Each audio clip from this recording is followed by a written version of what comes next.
Hello, नमस्कार. कसे आहेत सगळे? अपेक्षा करते सगळेजण मस्त आणि मजेतच असतील.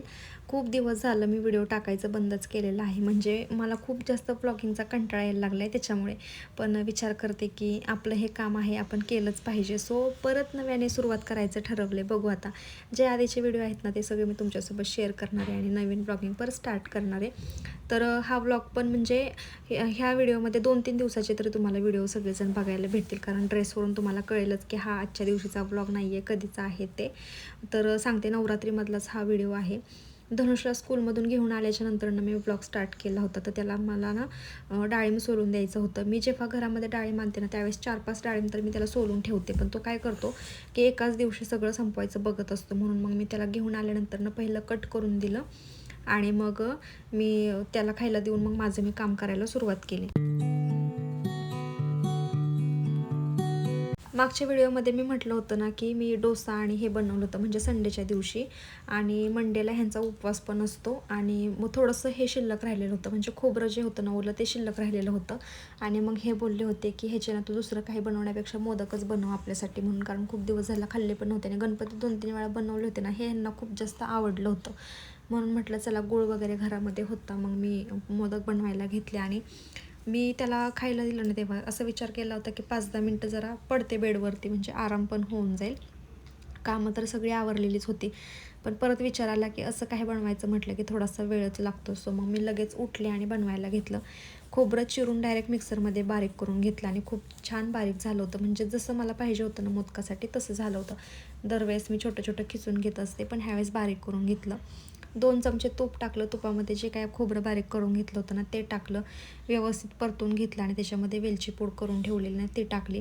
आता वेलची पूडची गंमत सांगते. जेव्हा प्लास्टिकच्या ह्याच्यामध्ये स्टोअर करून ठेवते ना, तेव्हा त्याचा हळूहळू स्मेल जायला लागतो. पण मी काचेच्या भरणीमध्ये ठेवले ना, स्मेल ॲज इट इज आहे. म्हणजे जसं फ्रेश बनवते ना, तसा स्मेल येत होता आणि इतकं घमघमाट सुटलेला ना सारणाचा की काय सांगायलाच नको. पटकन मी मोदक बनवून घेतले आणि लगेच उकडण्यासाठी ठेवून दिले. धनुषला तर खूप जास्त घाई झाली होती आणि तो खाऊन झाल्यानंतरनं पण म्हणत होता की मम्मी मोदक दे म्हणून, कारण त्याला प्रचंड आवडले होते मोदक. करत करतच जर गॅसोट्यावरचा पसारा आवरला ना, तर मग जरा बरं पडतं. मला ना शिरा खायची खूप जास्त क्रेविंग झाली होती. म्हटलं चला, कढई पण आहे, पण त्याचमध्ये मी बनवून घेते. मग रवा भाजण्यापासूनची तयारी होती. त्याच कढईमध्ये थोडंसं तूप टाकलं आणि रवा छानसा भाजून घेतला. आणि आजचा शिरा इतका छान, इतका टेस्टी झाला होता ना की काय सांगू तुम्हाला. एकदम साधा सिंपल बनवला होता. आमच्या घरामध्ये ह्यांनासुद्धा आवडत नाही आणि धनुषलासुद्धा आवडत नाही, पण मला मात्र प्रचंड आवडतो. मग एकटीसाठी का होईना मी बनवायचा प्रयत्न करत असते, कारण एकट्यासाठी काय खायचं म्हटलं की मला नको वाटतं. पण आज मी बनवलाच होता आणि मस्त पोट भरून शिरा खाल्ला. आणि धनुषला जेव्हा खा म्हणते ना, तेव्हा त्याची रिॲक्शन काही अशी असते, म्हणजे बघा ना, त्यानं बोट लावून फक्त चाखून बघितलं तर त्याच्यावर एवढं त्याचं वाईट वाईट रिॲक्शन चाललं होतं की काय नक्की काय देते हे मला खायला. असू देत, मी मस्त एन्जॉय केला माझा शिरा. आणि मग रात्रीच्या जेवणासाठी ना, ह्यांना आवडतो तसा मसाले भात बनवला, जसं बिर्याणीचा तांदूळ वापरून. खूप टेस्टी झाला होता आणि सोबत हे मोदक होते, त्यामुळे मी बाकीचं काहीच नाही जेवण बनवलं. आणि तो व्लॉग मग तिथंच मी स्टॉप केला. त्याच्यानंतरनं मला वाटते मी काहीच शूट नाही केलं. आणि मोदक आत्ता बघते ना, तरी पण माझ्या तोंडाला पाणी सुटते की आत्ता पण मला खायचं आहे म्हणून. आणि एडिटिंग व्हॉइस ओव्हर करताना सुद्धा धनुषचं चाललं आहे की मला मोदक खायचं आहे म्हणून. असू देत, नेक्स्ट टाईम नक्की बनवणार आता मी परत. तर चला, आता मी डायरेक्टली दुसऱ्या दिवशी तुम्हाला भेटते. दुसऱ्या दिवशी दुपारी, म्हणजे आदल्या दिवशी तो जिथून व्हिडिओ शूट केला होता ना, त्या दुसऱ्या दिवशी त्याच टायमिंगला मी शूट करायला घेतलं होतं. त्या दिवशी मला बनवायची होती कडाकणी. ॲक्च्युली 5व्या किंवा 7व्या माळेला ती कडाकणी बनवली जातात आमच्या इकडे, पण मी खरंच नाही ह्यावेळेस विसरूनच गेले होते की मला कडाकणी बनवायची आहेत म्हणून. मग मी आज बनवायला घेतली होती. म्हटलं 9व्या माळेला घालता येतील.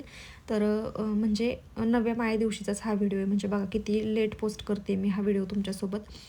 मला वाटलं की हे टम्मपुरीसारखं फुगते, म्हणजे कडाकणी माझ्याकडून एकदम बेस्ट झालेत, पण माझा प्रयत्न सगळा फ्लॉप झाला होता, म्हणजे फसला होता सगळा.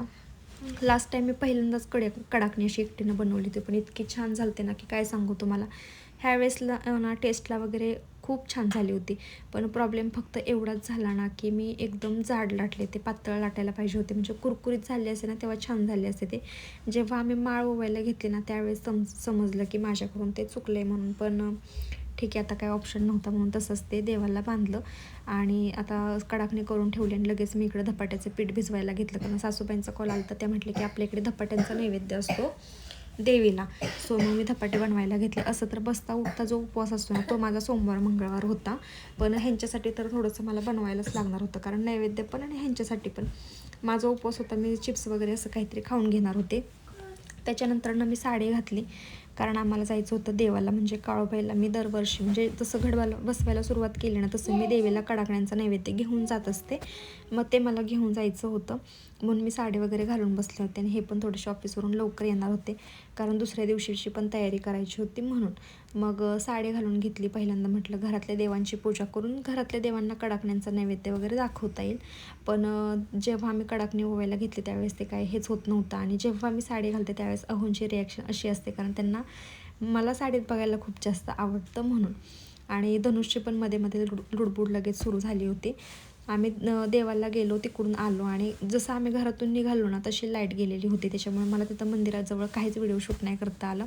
आणि नशीब पण आजचं असं होतं ना की उशीर झाल्यामुळे मंदिराला कुलूप घातलं होतं आणि तिथे चावी मला कुठंच सापडली नाही. सो बाहेरून दर्शन घेतलं. तेल वगैरे नेलं होतं ते काहीच नाही घालता आलं, फक्त कडाकण्यांचा नैवेद्य मी तिथं ठेवून आले. आणि घरी आल्यानंतर ना लगेच ह्यांच्यासाठी धपाटे बनवायला घेतले, कारण नैवेद्यसुद्धा दाखवायचा होता.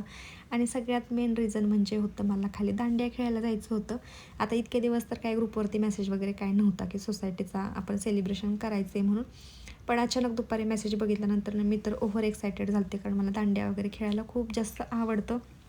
तेवढा कॉन्फिडन्स नाही माझ्यात की मी एकदम परफेक्ट खेळू शकते, पण ठीक आहे, आपण सगळ्यासोबत एन्जॉय करू शकतो. सो मग मी खूप जास्त एक्सायटेड होते की चला आपण पण जाऊयात म्हणून. पण घरातलं आवरणं तेवढंच महत्त्वाचं होतं. 8 वाजता बोलवलं होतं, म्हटलं 8:30पर्यंत सगळेजण जमा होतील, पण 9, 9:15 वाजले सगळ्यांना एकत्र यायला. त्याच्यामुळे मी पण घरातलं सगळं टोटली कामावरून गेले, कारण दुसऱ्या दिवशीचा परत सकाळचा टिफिन होता म्हणून. आणि मला वाटते काहीतरी बनवायचं, म्हणजे पुरणपोळीचं पण जेवण बनवायचं होतं, म्हणून मग मी सगळं पटपट असं आवरून घेतलेलं. तर त्या दुसऱ्या दिवशी म्हणजे पुरणपोळीचं वगैरे झालं, त्या दुसऱ्या तिसऱ्या दिवशी मला वाटते मी हे शूट करायला घेतलं असेल, म्हणजे दसऱ्याच्या आदल्या दिवशीचा व्लॉग असते हा बहुतेक. मी घरातले क्लिनिंग करायला काढली होती. म्हटलं डबे वगैरे तर दिवाळीच्या आधी मला घासायचेच आहेत, पण ज्या काही ट्रॉली आहेत ना त्याच्या खाली खूप जास्त खराब झालं. आणि अहोंनी एक दिवशी ट्रॉली ओपन केली तर ते म्हटले की किती खाली सुकन्या कचरा झाला आहे, म्हणून मग मला क्लीन करणं खूप महत्त्वाचं वाटलं. आणि मला पण ते डोळ्यांना दिसत होतं, पण आज करू उद्या करू असं करून राहून जात होतं. फायनली आज मी करायला घेतलं. केसांना मेहंदी लावायचा जो ब्रश असतो ना तो इथे मी यूज केला आहे, कारण त्याच्याखाली प्रचंड घाण झाली होती. आणि जी छोटी किरसुरी मी ह्याच्या आधी यूज करत होते ना ती नेमकी माझ्याकडून टाकून दिली गेली, म्हणजे ती खराब झाली होती, म्हणून मग ह्या ब्रशचा यूज केला. पण मला वाटतंय ना की बरीचशी मदत मला ह्या ब्रशने केली, म्हणजे एकदम असं जे ट्रॉलींचा खालचा जो स्पेस असतो ना तिथे काही झाडू वगैरे आपला जात नाही. मग मी डायरेक्टली पुसूनच घ्यायचे, पण म्हटलं दरवेळेस पुसून घेण्यापेक्षा आपण ह्याचा वापर करूयात, बघू कसं कसं क्लीन होते. पण मला बऱ्यापैकी छान अशी मदत झाली ह्या ब्रशनं. आणि बाकीचं जे काय आहे ते मग झाडूने मी क्लीन वगैरे करून घेतलं. ह्यावेळेस काही पाण्याने पुसून वगैरे घेतलं नाही, कारण बऱ्यापैकी जसं मला हवं होतं ना तसं व्यवस्थित क्लीन झालं होतं, म्हणून म्हटलं जाऊ देत चला. धनुष पण मला मदत करू लागत होता मधून अधून. त्याला जो मी ब्रश घेतला होता ना तो त्याला पाहिजे होता, म्हणून तो हट्ट करत होता की मम्मी दे मला म्हणून. पण माझं असं होतं की जोपर्यंत माझं होत नाही तोपर्यंत मी तुला काही देणार नाही म्हणून. ज्या आतल्या ट्रॉल्या आहेत ना, म्हणजे जे आता मग डबे वगैरे ठेवतो ते मी काय म्हणजे असं घासून पुसून नव्हते घेणार, फक्त ट्रॉलींच्या खालची जी घाण होती ना ते काढणार होते. आता इथे बघा धनुष्य कशी वळवळ चालली, म्हणजे त्याचं म्हणणं होतं की तुम्हाला ब्रश दे, नाही तर मग मी काही पण करेल. तुमची मुलं पण तुम्हाला असं ब्लेम करतात का किंवा टॉर्चर करतात का, तू जर नाही हे दिलं तर मग मी तुझी एखादी वस्तू तोडून टाकेल. जेव्हा धनुषला मी अक्षरशः स्कूलला सोडायला जाते ना त्यावेळेस त्याला जर सांगितलं ना की तुझं टीचरला नाव सांगेल, तो असं करतो तसं करतो, मग त्याचं म्हणणं असतं दे मग तुझा मी फोन तोडू का, दे मग मी तुझा हात तोडू का, असं तो मला ना ब्लॅकमेल करत असतो. तुमची मुलं अशीच करतात का, मला नक्की कमेंटमध्ये सांगा. त्यानंतर ना मग मी देवाची भांडी क्लीन करायला घेतली. मी ना आत्ता म्हणजे इतक्यात तरी भैया पावडर यूज करायला लागले, नाहीतर ह्याच्या आधी मी पितांबरी किंवा मला वाटते काहीतरी दुसरी एक पावडर होती ती यूज करायची. पण आता भैया पावडर यूज करते ना लगेच म्हणजे मिनटातच ती भांडी क्लीन होऊन जातात ते व्यवस्थित. देवाची भांडी जास्त काही लोड घ्यावा लागत नाही. आणि त्यातून पण ना जो माझा चपातीचा ब्लॅक कलरचा तवा आहे ना तो घासते, कढई घासते, त्यातने पण व्यवस्थित क्लीन होतं. माझी कढई ना इतकी बघण्यासारखी झाली होती, म्हणजे खूप जास्त खराब झालेली. मी ना अशी जोर लावून लावून ती भैया पावडर टाकून घासून घेतली, एवढी चकाचक झाली ना की काय सांगू. पण तळण्यासाठी जर ती वापरली तर ती खराबच होते, आणि जास्त लोड घेऊन घासायचं म्हणलं की मला खूप जास्त वैताग येतो. म्हणून मग मी ना जे काय आपली देवाची भांडी वगैरे असतात किंवा तवा 8 दिवसातून तर अशी ही पावडर टाकून व्यवस्थित क्लीन करून घेत असते. तुम्हाला पण जर ही भांडी घासायचा कंटाळा येत असेल किंवा दुसऱ्या कुठल्या पावडरने निघत नसेल ना, तर तुम्ही पण नक्की भैया पावडर यूज करा, आणि तुम्हाला पण मग त्याचा फरक व्यवस्थित जाणवेल. लिंबू आणि ह्याने पण, मिठाने पण लवकर निघतं, पण त्याच्यामध्ये पण खूप जास्त कष्ट असतं, आणि कमी कष्टामध्ये, आणि काय माहीत नाही मला ह्यांना भांड्यांना प्रॉब्लेम वगैरे काय होतो का, पण जेव्हा मी रिफ्लेक्ट पावडर वापरायचे आणि त्याच्यावरती पाण्याचा डाग पडायचा ना, त्यावेळेस लगेचच ते असं उठून दिसायचं. पण ह्या पावडरने जेव्हा घासते, पाण्याचा डाग वगैरे पडतो ना, तेव्हा ही भांडी काय अशी खराब होत नाहीत असं मला वाटतं. तुम्हीसुद्धा नक्की एकदा वापरून बघा. मग संध्याकाळच्या वेळेला ना हे पण आले लवकर घरी, आणि ठरवलं होतं ना एकविरा देवीला जायचं किंवा म्हणजे इथं चौराई देवीला जायचं, पण तिकडे जाणं आम्हाला पॉसिबल झालंच नाही. म्हणून आम्ही ना दसऱ्याच्या आदल्या दिवशी इकडे गेलो होतो, म्हणजे आमच्या इथे अमरदेवी आहे तिकडे गेलो होतो, आणि सकाळीच मी मस्त पुरणपोळीचं जेवण बनवलं होतं. मग घरी आल्यानंतर ना जेवण करायला घेतलं. हा शॉर्ट व्हिडिओसाठी व्हिडिओ घेतलेला होता, लाँग व्हिडिओ काढायचं काही लक्षात नाही राहिलं, म्हणून शॉर्ट आहे तसं मी तुमच्यासोबत इथे शेअर करते. तर मस्त पुरणपोळीचं जेवण झालं होतं. संध्याकाळच्या वेळेला फक्त आमटी गरम केली आणि पुरणपोळ्या वगैरे गरम गरम लाटून घेतल्या, आणि मस्त पोटभर जेवण केलं. आणि दुसऱ्या दिवशी होता दसरा, त्या दिवशीसुद्धा मी काहीच नाही शूट केलं. फक्त अहो आणि धनुष छान असे तयार झाले होते, आणि मी पण तयार झाले होते, पण मी माझा व्हिडिओ काही शूट केला नाही. पण अहो नारळ फोडत होते ना, त्यावेळेस म्हटलं चला छोटीशी क्लिप तुमच्यासोबत शेअर करते, बघून तुम्हालासुद्धा आनंद होईल आणि माझ्या पण ते लक्षात राहील. जसं पप्पा करत होते ना सेम तसंच धनू फॉलो करायला बघत होता. त्याला नारळ फोडायचा होता, पाणी वगैरे असं नारळावरती ओळून घेत होता तो. इतकं छान वाटत होतं ना बघून, म्हणजे मुलं जे बघतात तेच शिकतात, तसं धनुषाच करत होता. आणि बघा किती गोड गोडवाणी त्याने पाणी फिरवलं. असा होता माझा आजचा दिवस. भेटू उद्याच्या व्हिडिओमध्ये, तोपर्यंत बाय बाय.